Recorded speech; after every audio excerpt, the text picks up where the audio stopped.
Good afternoon, Berea, and welcome back from winter break. I'm Connor Runyon. And I'm Brett Arthur. In our top story this week, the Berea closed Facebook group can be useful for new students to adjust to campus life, but recent controversies on the page have seemed to cause more harm than good. Does this discourse negatively affect the community tool? Dakota Saylor spoke with the moderators Laksha Bardwaj and Derby Chekwity to discuss these issues. As multiple controversies have plagued the Berea closed group, I interviewed moderators Laksha Bardwaj and Derby Chekwity to discuss the original intent of the group, as well as how the moderators are dealing with these issues. So I'm Laksha Bardwaj. I am a senior, international student from India, and I'm currently serving as the SGA president. So hi, I'm Derby Chekwity. I'm a senior studying economics and business, and I currently work as the editor-in-chief of the Pinnacle, as well as one of the admins for the Berea Facebook group page. So I don't have a primary account of what the intent was behind the group, but I have talked to the people who began this group, who created this group in the first place. So this group was meant, from what I've heard, to be a mode of distribution of information regarding a variety of things that concern campus life and also lives of Bereans beyond our campus. The page is open up to not only like staff members or students, but some family friends who are just interested to learn or hear what is really going on. So this is just a help page. Interact, question, respond, and just express any questions one may have. However, not all posts have been made with good intentions. In the last 2 years or so, people have misused the page, or rather misunderstood the purpose, and kind of singled out certain incidents, certain people, talked about these incidents or people in a way that's intended, or that we thought was intended to elicit controversy and basically bad discourse. So that has happened a little bit in the past, and I admit that. So you think new year, new energy, but then it seemed like a bunch of like different things were coming up, some of which struck really positive and critical thinking conversations, and some of it were not necessarily effective. So I think like that's just the typical Berea. People have things to talk about, things to complain about, which kind of like brings everybody together because people are opposing, supporting, and laying out their views. So personally, I think that while not all of it is really effective or positive, it also just shows you that, Berea is full of students who have opinions, are able to stake that out. Yeah, so we as moderators took responsibility for many people not thinking or feeling that the page is of use to them, even though they're Berea College students. And that's honestly a big deal if people think that the page, which is meant for making their lives easier, is something that gives them stress. So to address the concerns raised by people who have gotten to the point where they have even left the page because the page did not contribute to the campus life as they thought or as they held their view, the moderators recently came up with a set of guidelines. And one of the ways we did, like thanks to those who tagged us, was to like restate the purpose of this group, because a lot of people probably have forgotten and people just want to drop things on the group. So that I think like that really helped people. And through that whole post, we were able to hear alums, like one of the alums suggested that, instead of deleting the post, how about you just turn off the comment section? So people just see the post, but like they cannot respond. And while that is also a good suggestion, there are some posts that's like, okay, this is outright not appropriate for this group and this should leave. So sometimes we have to come in as a group to decide what do we leave on the group and what do we keep here. In dealing with these issues, the moderators themselves have been subject to criticism. Recently there was some controversy regarding the racial makeup of the people who run the page. There were so many allegations about the administrators curbing opinions from people who were not white, to say, or not straight white males, the most dominant, the purportedly most dominant section in our society. So yeah, so it's not just a bunch of white dudes or people or just one race. I think we're about 5 of us. I'm the only girl or female, and the rest are guys. So that's the only thing I would really highlight there. But just to give an idea of that, we have 3 alumni who run the page are 5 people. 2 are white males. One is again a member of the LGBTQ community who has Hispanic origins. Then I am of the Hindu faith. I'm an international student. I'm from India, and then the Pinnacle editor-in-chief has Nigerian roots, and then we have a woman moderator. So I think we represent a pretty balanced makeup of this moderator group. So I want to assure everybody who's watching this that the moderators are not doing anything that's based on race or religion or country of origin. That's not at all part of the equation. This is Dakota Saylor for Berea College News. Thanks, Dakota. We at Berea College News will follow this story as it develops. Now, moving on to sports. The women's basketball team has had a great season so far, as they have a 15-4 record and are currently tied for first place in the conference. This has been done with the help of some excellent performances from head coach Trent Milby and team captain Brianna Lanham. We go to our sports reporter Lane Hinton for more.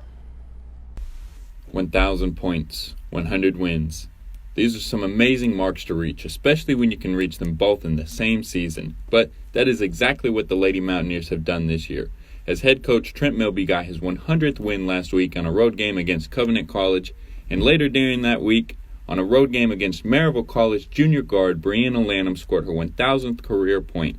I interviewed the pair to see how they felt about their recent accomplishments, and this is what they had to say. Well, I remember the 100th win against Covenant College. It's a good feat for this basketball program where we came from 5.5 years ago. They didn't really tell me about it until after the game. So I knew I was kind of close to 1,000 based on my freshman and sophomore year, but I didn't know how close. After the game when they told me, I was just happy because we won. You never really want to have a big accomplishment and not win the game. I then asked them how they were able to achieve this level of success. I don't know. I guess God blessed me, but I've had talent where I went. We also work hard. We have a set standard that we try to hold each member of the team up to. If you do things the right way, good things will happen. Whenever I was in high school, I was a pretty big scorer there as well, but I didn't know how that was going to work out when I came to college. It's a completely different style here. The shot clock, we don't have that in high school. The fouls are different. It's completely different, a lot faster too. After my freshman year when we started out, I kind of felt like I fit in and I was doing my job, and my role as the player on this team. And I always get in the gym extra, practice extra, just put in the extra work, so I think it was deserved. The two seemed incredibly grateful for their success, but some of the most important aspects of the game happened off the court, as they told me.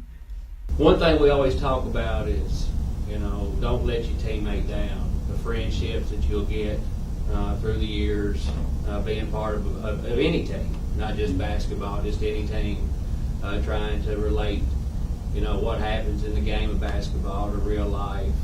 An important thing to me is more than just athletics. I think academics is something to be remembered for too. So, I can say, well, I scored 1,000 points or more than that, I guess, when I graduate. But I also excelled in my academics, so, I think that's important. A lot of people are like, wow, you go to Berea and you play sports. How do you keep up with that? It's not easy, but I think it's important. Finally, I asked Coach Milby how he wanted his legacy to be remembered when he left, and how Berea would remember the coach that had helped her come so far. I can be hard to play for at times because I demand a lot, but they also know that I've got their back. Even though, fuss at them, they know that when time comes that I've got their back, and hope the fans just understand what we've done here is a pretty good job to me, I think. I don't know when I'll leave here. I may never, but just the style of basketball we played, exciting. The kids played hard every game. They got good attitudes. There never was any trouble off the floor, stuff like that. He's funny, but he's like, I'm not going to make you get in the gym. I'm not going to make you do this. If you want to do it, then you're going to do it, and that's how you're going to get better. And I think that's important. You can't really force somebody to go and do something that's not going to work out either way. But he's always there, no matter how goofy he is. But I know he's always there and pushes me to be the best. This has been Lane Hinton with Berea College News. Thanks for that, Lane. Make sure to come support your Lady Mountaineers next week as they take on Brevard College at the Seabury Center Wednesday, February 6th. In community news, there's a new local organization whose mission is to help the homeless population here in Berea. I sat down with founding member of the new shelter program, Room in the Inn, for more. I'm standing here in the middle of Old Town, where I am told the base of operations of the new nonprofit organization, Room in the Inn, takes place. I sat down with co-founder Barbara Onspach for more information. Well, Room in the Inn was set up primarily to provide winter shelter for people in the Berea area who would otherwise be sleeping rough or trying desperately to find some friend or relative who will take them in. We would have liked to have gotten started earlier in the winter, but we worked really hard starting in November to get open on January 15th. And so what we do is we provide a night of shelter with a hot supper and a nice breakfast, and we try to give them a sack lunch to go with them when they leave in the morning. When I asked about how students could help the organization, she had this to say. Well, a number of college students are volunteering. We would love to have more volunteer. And a special need is for students to be innkeepers, which means that they go to the place where the shelter is that evening and spend the evening, get a free supper, and stay overnight with the various guests. You can sleep, but it would be great to have more people do that, because some of our spaces don't have automatic volunteers coming with them. And in fact, like a night coming up, we're scrambling to find innkeepers. We need 2 or 3 each night to stay with the guests, and that's something we thought students who tend to be night owls anyway, if they're working on homework or papers or whatever, that they could easily take on that role. And it's a very valuable one, and a challenging one, and a rewarding one in terms of the interaction you get to have and the way you get to know these people that are struggling with homelessness. This has been Brett Arthur reporting for Berea College News. For more information on how you can volunteer with Room in the Inn, you can contact the organization at riti.berea@gmail.com. Hey Connor, how do you think the recent government shutdown has affected students here on campus? Well, Brett, it's funny you mentioned that. I think our own Miss Ola Miller actually has more on the story. Let's go ahead and send it over to her. Thanks, Connor.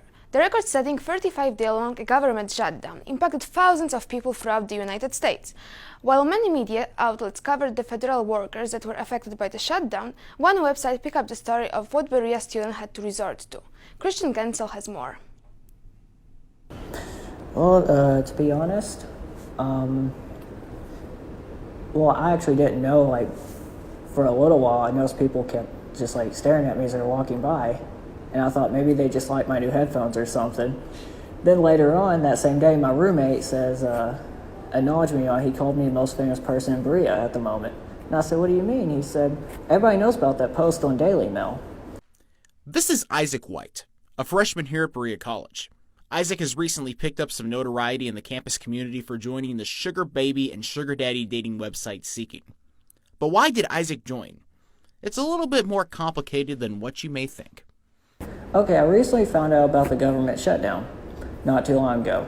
And then I thought, I've did some research and also heard some rumors that financial aid might have been in trouble. So I went ahead on this site called Seeking.com. Over the next couple weeks, I seen a casting call looking for people who joined because of the government shutdown. Because again, I thought my financial aid was rebunked because the IRS was down. So I joined on there, and next you know, I was talking to somebody over the phone, and it was a reporter, it turns out, who wanted to offer me to be on Daily Mail. So I did, and I thought, well, not a lot of people's going to see it. I thought Daily Mail wasn't so popular. And news of the Daily Mail article spread like wildfire throughout the campus community.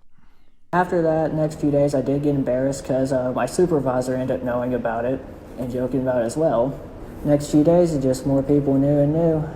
And despite all this, Isaac also recognized that he wouldn't be the only person at the college affected by the recent shutdown.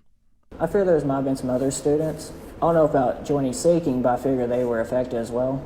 Especially if to the ones that live off campus in Eco Village, with all the food stamps and stuff being taken away while the shutdown was active, while the threat was going on, the food stamps were taken away. And even after all of this media coverage, Isaac's family still do not know about any of this. No, they just know there's a post, but they didn't know it was about, because my parents, well, my dad lives at home with no internet, so he can't go on Daily Mail. And then I haven't really told my mom about it either back home. She just stays on Facebook or whatever, so I guess a lot of people back home didn't realize it yet, so I didn't have to worry about telling them. Christian Gensel, Berea College News. Well, I guess desperate times call for desperate measures. Maybe we can all sign up to be sugar babies. Back to you, Connor and Brett. Well, that certainly was unique. Looks like that's all the time we have here for this week. I'm Connor Runyon.